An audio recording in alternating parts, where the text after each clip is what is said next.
Good morning. Welcome to Choices Podcast, our 79th show.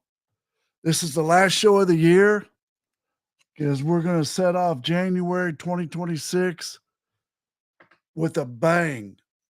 We're going to sort of change the uh, setup of our podcast by we're going to have a topic for each month.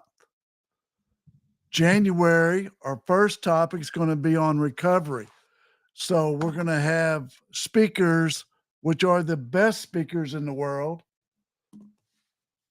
on recovery for the whole month of January. And we're excited about that. We're going to have some La Hacienda people, which is really cool. We're going to have Chris Raymer, which is like the coolest #1 AA spokesman in the state of Texas. Hopefully we'll have him and his brother. I have a special friendship with Chris. We've known each other for 30 years. We have worked on multiple cases together, and we've never met face to face. Is that not crazy? Ever. But he's the dog. We're going to have Marcia Stone come talk about mental illness. We're going to have a therapist, Rebecca Nelson, come talk about therapy, how to pick a good therapist, the pros and cons. So it will be a full month of recovery, learning about recovery, learning about how to get someone in recovery, where to put them, how to pick a good place, who do you call, what do you expect, and how do you participate in the process? And then we'll talk about aftercare. We're going to bring in Stephen Medley. Dog, he has got the coolest tattoos ever in the world, and he is a Red Raider. We're going to bring him in and talk about outpatient. And we're going to talk about aftercare.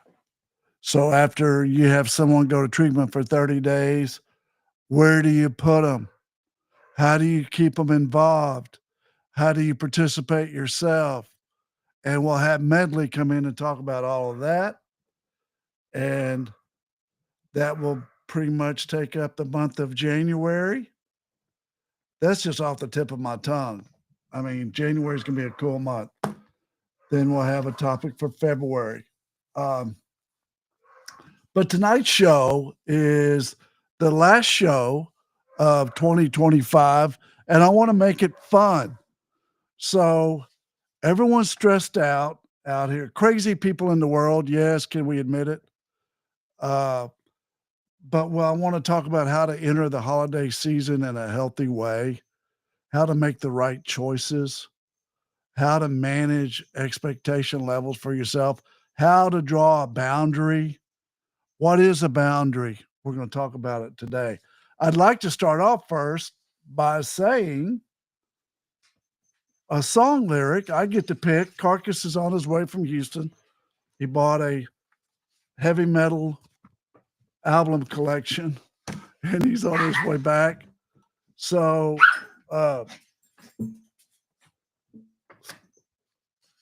he will not be on the show tonight. So I get to pick out the song, and I get to pick out somebody I really like and love, John Lennon. I mean, no, not John Lennon. I want to do Elton John because he's got the best song ever is Tiny Dancer. But he writes another song about choices, making better choices, and how to surround yourself and your community. That is Mona Lisa's and Mad Hatters. Is that not a crazy song, name for a song? Anyways, the chorus goes, while Mona Lisa's and Mad Hatters, sons of bankers, sons of lawyers, turn around and say, good morning to the night, for unless they see the sky, but they can't, and that is why they know not if it's dark outside or light. That was me, workaholic. That was me. And now I know Spanish Harlem are not just pretty words to say. I thought I knew, but now I know that rose trees never grow in New York City. Subway's no way to go for a good man to go down. Rich man can ride, and the hobo he can drown. And I thank the Lord for the people I have found. I thank the Lord for the people I have found. Is that not just two strong verses about the journey of life? It is. Elton John's a cool dude, man. You know, he teaches us how not to judge, you know, and he teaches just cool songs like Tiny Dancer. I mean, it's a song that if you listen to it, it's hard to figure out. But what it's about is the tiny dancer is that person that's in your head when you're driving down the road and you can't get them out of your head. It's like that person who sticks with you throughout life, who is always with you on your shoulder, in your head.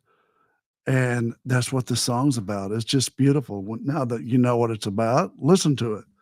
Anyways, I want to go to the topic of our show tonight is how to approach the holiday season in a healthy way. Let me start by saying, uh, hold on one second. I got my.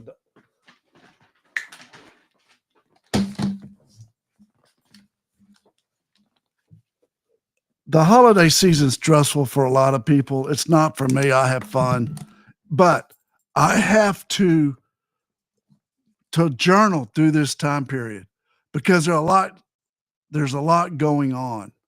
We're traveling, we're going to Virginia Beach.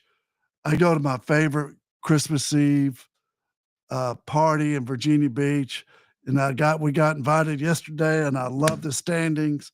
They're cool people. They put on the great beach town Christmas Eve party at their house, and I get to say hi to all my friends at Virginia Beach and watch Sanka just have really a lot of fun with all of her friends.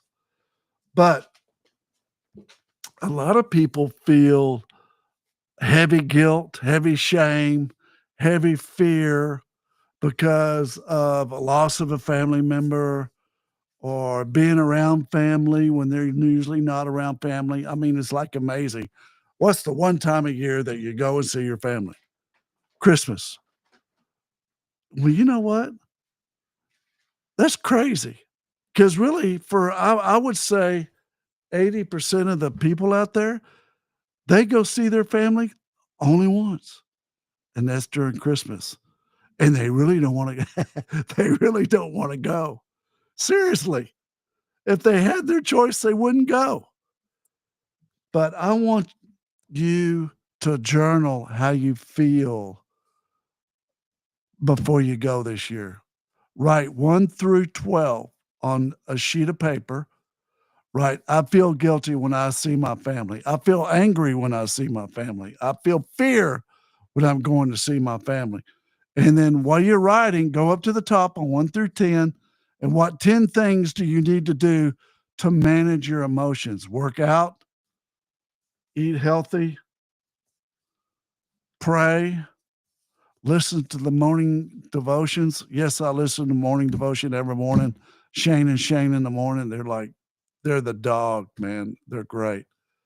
Um, Stay on my mature side of my brain, on the adult side of my brain. Don't let that little inner child of me going boom, boom, boom, boom, boom, boom, boom, boom take over and help me make good choices over childish choices. Breathing exercises, pre-planned exit strategies if you need one. How to say no to somebody.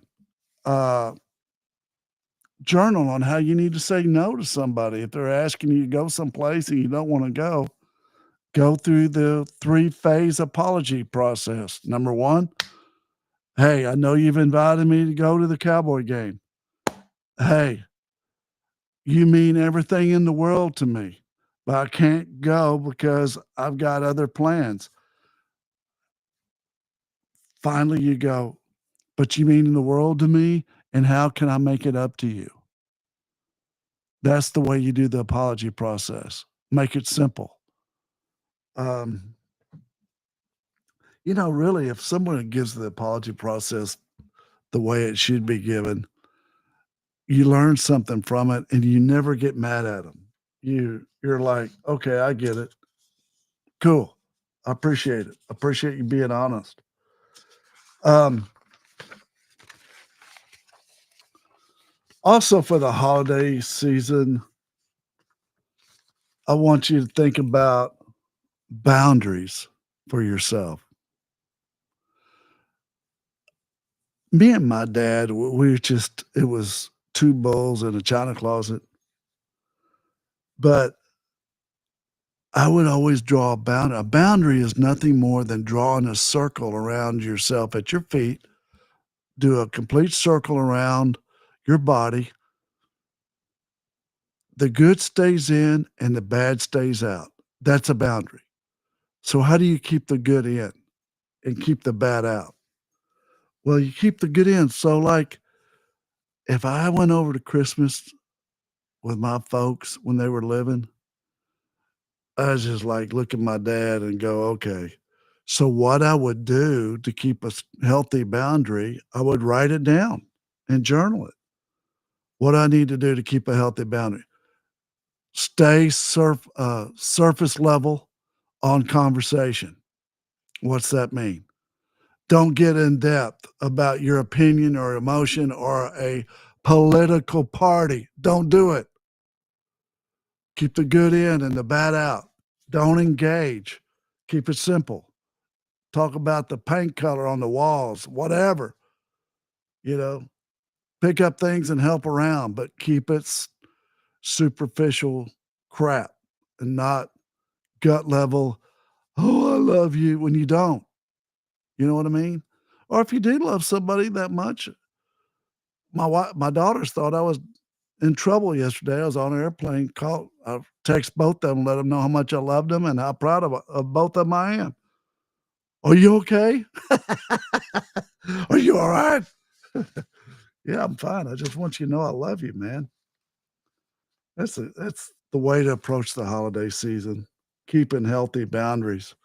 It is. If you got somebody in your life and you need to get them out of your life, get them out of your life, man.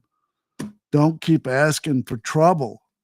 Don't let someone keep stomping on your heart when they don't deserve it. Get rid of them. Whatever you need to do to stay healthy, stay healthy. When you're eating food over the holidays, eat one plate and breathe. Let it sit. Me and my brother, man, I never get. First of all, when my mom would make fried chicken, we were from South Irving, so that was a treat. And that my mama put that chicken on a plate, put that plate in the middle of the table. She walked back off, get that gravy. And my brother looked at me and said, if you eat one of them drumsticks, I'm gonna whip you. That's the way it was at my house. It's funny. He was serious though, man. He loved his chicken. Be conscious of what's going on in your life. In self defense, I've got 2 black belts. I'm a second degree black belt in Aikido, and we talk about being in soft gaze awareness. That means stay conscious of what's going on around you. Do not walk down the street looking at your phone. One of my dear friends died that way. She walked right out in front of a van looking at her phone, and it whacked her, and she was dead. Stay conscious of what's going on. Put the phone down. It's going to be the death of us. Go to a movie and keep your phone turned off. Go see Wicked. I loved it. Great holiday thing to do with your family. I cried in both of them. The movie's about not being judgmental, and that makes me cry. Anyways, Big Tuffy here, and I second degree black belt, and I was sitting there just borrowing a tissue from my daughter, crying. Be nice.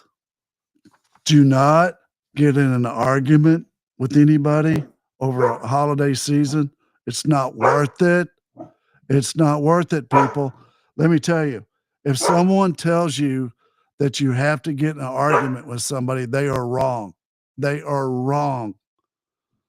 You can communicate. My wife and I have been married 26 years. We've never raised our voice at each other. Both of our dads used to yell. Neither one of us can stand it when someone gets loud with us. So communicate your feelings in the holiday season without yelling at somebody. Communicate your feelings by being monotone or whatever you need to do, however you need to describe it. But be a good listener. Don't be the one doing all the talking. I love that book. You got the Bible, and then you got How to Win Friends and Influence People by Dale Carnegie. In that book, he talks about communicating and how when you're communicating with somebody, they don't really care about what you have to say. It matters about what you're saying about them. That is so true. Exercise that tool over the holiday season this year. Pay attention. Ask questions based on the person you're talking to and not yourself. My wife told me one time, she goes, that's how you always get the conversation directed back at you. and look, she gave me a gift by telling me that, because really now I'm a good communicator because I really want to know about the other person. But if you drink safely, slow down, take an opportunity to rest this season. I rested over Thanksgiving, and it was so impactful. I feel really good going into this holiday season, and we just want you to make good choices through the holiday and share Choices Official podcast with people, saying that you've learned to make better choices by listening to our podcast. We're growing, and January 2026, we're going to have a real neat agenda for the whole year. So we want you to have fun, enjoy your holiday season, be the MVP of the vacation by intentionally having fun. So go for it, people. We love you, and thank you for listening, and have a great holiday. We'll be back with you the first Wednesday of January. I think it's January 2nd or 3rd. Anyways, that will be our first podcast on the topic of recovery. That means drug, alcohol, sex, and pornography. Anyways, thank you all, and have a great season. Love you. Bye-bye.